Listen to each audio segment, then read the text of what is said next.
বাড়িতে মিষ্টি দই বানানো কিন্তু খুবই সহজ। একবার যদি এইভাবে বাড়িতে বানান, দোকান থেকে মিষ্টি দই কিনে খাওয়ার আর কিন্তু ইচ্ছা হবে না। তো চলো দেখে নাও মা কিভাবে বানাচ্ছে রেসিপিটা। খুব সুন্দর। 1 কাপ টক দইকে ছেঁকে নিতে হবে।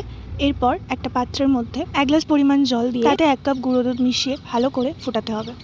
আর এইদিকে একটা কড়ার মধ্যে 1/2 কাপের একটু বেশি চিনি নিয়ে এটাকে ক্যারামেলাইজ করতে হবে। চিনিটা যখন গলে যাবে তখন 1 গ্লাস পরিমাণ জল দিয়ে একটু ফুটিয়ে নিয়ে দুধটাকে ক্যারামেলাইজ চিনিটার মধ্যে দিয়ে দিতে হবে। এবার ততক্ষণ পর্যন্ত নাড়িয়ে যেতে হবে যতক্ষণ না দুধটা একদম আর্ধেক হয়ে যায়। আর ফ্লেভারের জন্য এতে এলাচও অ্যাড করতে পারো।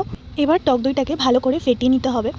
এবার ফ্যাটানো দইয়ের মধ্যে দুধ আর চিনির এই ক্যারামেলাইজড মিশ্রণটাকে ঢেলে দিয়ে ভালো করে মিক্স করে নিয়ে তারপর একটা স্টিলের পাত্রের মধ্যে ঢেলে নিয়ে এবার একটা কড়া বসিয়ে তার মধ্যে এই পাত্রটাকে রেখে কভার করে প্রায় 20 থেকে 25 মিনিট একদম হাই ফ্লেমে ফুটতে দিতে হবে। 25 থেকে 30 মিনিট পর ওভেন বন্ধ করে এটাকে ঠান্ডা হতে দিয়েছিলাম। তারপর ফ্রিজে 1 থেকে 2 ঘন্টা রেখে দিয়েই দেখো মিষ্টি দইটা কি সুন্দর সেট হয়ে গেছে। দেখলেন তো, এই মিষ্টি দইটা বানানো কিন্তু খুবই সহজ আর খেতেও তো দারুণ হয়েছিল।